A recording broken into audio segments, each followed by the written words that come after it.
قال اللہ تبارک و تعالی فی القرآن المجید والفرقان الحمید قل فللہ الحجۃ البالغہ فلو شاء لہداکم اجمعین۔ اے میرے حبیب علیہ الصلوۃ والسلام، آپ ارشاد فرما دیں کہ کامل دلیل اور قوی دلیل تو اللہ تعالیٰ کی ہے، اور اللہ تعالیٰ چاہتا تو تم سب لوگوں کو ہدایت عطا فرما دیتا۔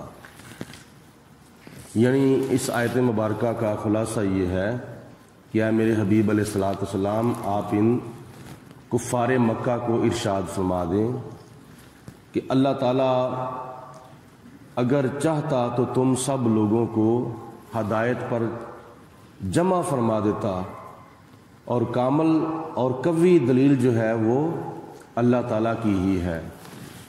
اس آیت کا گزشتہ آیت سے تعلق یہ ہے کہ اللہ پاک نے گزشتہ آیت مبارکہ میں فرمایا ہے کہ اگر تمہارے پاس کوئی دلیل ہے، علمی دلیل، تو وہ پیش کرو، جو کہ ان کا دعویٰ تھا کہ خدا کی ذات نے ہمارے اوپر یہ صاحبہ، وسیلہ، حام، بحیرہ جانور جو ہیں وہ ہمارے اوپر حرام کر دیے ہیں، جو کہ انہوں نے بتوں کے ناموں پر وقف کیے تھے۔ تو گزشتہ آیت میں اللہ تعالیٰ نے ان کو چیلنج کیا ہے، لیکن کوئی ان کے پاس ثبوت نہیں تھا، کوئی دلیل نہیں تھی جو پیش کرتے۔ اور اس آیت مبارکہ میں اللہ تعالیٰ نے فرمایا کہ میرے محبوب کہہ دو کہ دلیل اللہ تعالیٰ کے پاس ہے، تمہارے پاس کوئی دلیل نہیں جو تم پیش کرو اپنے دعوے کے مطابق۔ اللہ تعالیٰ کی دلیل یہ ہے کہ خدا تعالیٰ کی ذات بابرکات نے تورات کے اندر بھی، زبور کے اندر بھی، انجیل کے اندر بھی، قرآن پاک میں بھی یہ جانور حلال فرمائے ہیں اور یہ جانور حرام فرمائے ہیں۔ تو تم اگر اللہ تعالیٰ کے حلال کردہ جانوروں کو اپنے اوپر حرام کہتے ہو تو اس کی دلیل پیش کرو، جو کہ وہ دلیل پیش نہ کر سکے۔ تو اللہ تعالیٰ نے فرمایا کہ میرے محبوب ان کو کہہ دو کامل دلیل اللہ تعالیٰ کے پاس ہے۔ آگے اللہ تعالیٰ فرماتا ہے قل، اے میرے محبوب علیہ السلام آپ ان کو فرما دو ہلم شہداءکم، لے آؤ تم وہ گواہ جو گواہی دیں، الذین یشہدون، جو اس بات کی گواہی دیں جو تم دعویٰ کرتے ہو۔ دعویٰ کیا کرتے ہو؟ ان اللہ حرم ھذا، کہ اللہ تعالیٰ نے ان جانوروں کو حرام کیا ہے۔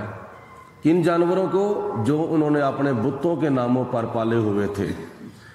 تو لے آؤ کوئی گواہ جو اس بات کی گواہی دیں۔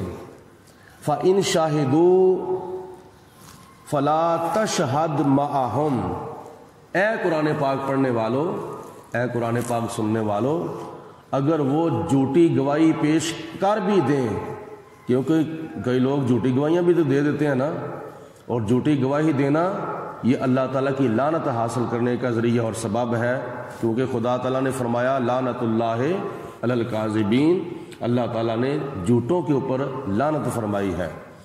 تو ان مشرکوں، ان کافروں میں سے اگر کوئی فَإِن شَاهِدُوا جھوٹی گواہی دے بھی دیں، فَلَا تَشْهَدْ مَعَهُمْ، تو اے مسلمانوں تم ان کی گواہی کی تصدیق نہ کرنا، یعنی تم ان کے ساتھ شامل نہ ہونا۔ وَلَا تَتَّبِعْ أَهْوَاءَ، اور نہ ہی خواہشوں کی پیروی کرنا، ان کی جو نفسانی خواہشیں ہیں ان کی پیروی نہ کرنا۔ الذین کذبوا بآیاتنا، جنہوں نے ہماری آیتوں کو جھٹلایا ہے، ہمارے کلام کو جنہوں نے جھوٹا سمجھا ہے، ان کی خواہشوں کی پیروی اے مسلمانوں تم نہ کرنا۔ الذین لا یؤمنون بالآخرۃ والذین لا یؤمنون بالآخرۃ، اور ان لوگوں کی بھی اتباع اور پیروی نہ کرنا جو آخرت پر ایمان نہیں لاتے، یعنی ان مشرکوں کی، ان کافروں کی تم خواہشوں کی پیروی نہ کرنا۔ وَهُمْ بِرَبِّهِمْ يَعْدِلُونَ، اور کیونکہ وہ کافر اور مشرک اپنے جھوٹے خداؤں کو اللہ تعالیٰ کی ذات کے برابر سمجھتے ہیں، تو ایسے لوگوں کے پیچھے مسلمانوں کو لگنے کا حکم اللہ تعالیٰ نے نہیں دیا ہے۔ قل، اے میرے رسول علیہ الصلوۃ والسلام آپ ارشاد فرما دیں، تعالوا، آؤ تم ادھر میرے پاس آؤ تم، اتلو ما حرم ربکم علیکم، میں تمہیں بتاتا ہوں کہ اللہ تعالیٰ نے کون سی چیزیں تمہارے اوپر حرام فرمائی ہیں، کون سی چیزیں تمہارے اوپر حلال فرمائی ہیں۔ اے میرے محبوب علیہ الصلوۃ والسلام آپ ان کو کہہ دو کہ میرے پاس آؤ، میں تمہیں بتاتا ہوں کیا چیزیں اللہ تعالیٰ نے حرام اور حلال فرمائی ہیں۔ اللہ تشرکوا بہ شیئا، کہ تم اللہ تعالیٰ کے ساتھ کسی کو شریک نہ ٹھہرانا۔ یہ خدا تعالیٰ نے فرمایا میرے محبوب ان کو کہہ دو کہ کون سا کام ناجائز ہے، کون سا کام شرک ہے۔ وہ یہ ہے کہ تم اللہ تعالیٰ کے ساتھ جو اپنے بتوں کو شریک ٹھہراتے ہو، یہ کام کرنا چھوڑ دو۔ عبادت کی لائق صرف اور صرف اللہ کی ذات ہے، اللہ کے سوا کوئی بھی عبادت کے لائق نہیں، نہ نبیوں میں نہ ولیوں میں۔ تم کہتے ہو کہ یہ بت پوجا کی لائق ہیں، ہمارا عقیدہ یہ ہے کہ اللہ کے سوا تو 1,00,000 کئی ہزار نبیوں میں سے بھی کوئی پوجا کی لائق نہیں ہے، وہ 1,00,000 کئی ہزار نبی بھی اللہ تعالیٰ کی پوجا کرتے رہے ہیں۔ دوسری بات یہ ہے وَبِالْوَالِدَيْنِ احسانا، اور اپنے والدین کے ساتھ احسان کرنا، اپنے والدین کے ساتھ اچھا سلوک کرنا۔